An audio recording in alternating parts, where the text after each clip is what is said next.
Hey guys, what's up? In this video, I'll show you how you can send your location through WhatsApp. It's a very simple process. Hope you guys can follow through. And now that I've said that, this is how you can do it. So first up, open up WhatsApp and select the contact that you want to send your location to. Since this is an example video, I'll send my location to myself. Once you tap on the contact that you want to send your location to, since this is an iPhone, on the left side of the chat bar, you can see a plus symbol.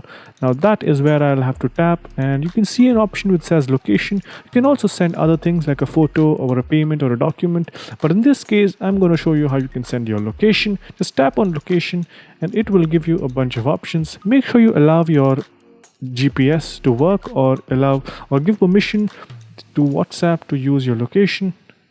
And once you've done that, it will accurately detect where you are using its inbuilt GPS. Once you're happy with it, you can either share your live location, which means your current location will keep getting updated and being sent to that contact, or you can just send your current location. They can use this to come to a place, or use it for any other matter for that case. I'm going to tap on send current location, and as you can see, the location has now been sent to the contact that I've selected.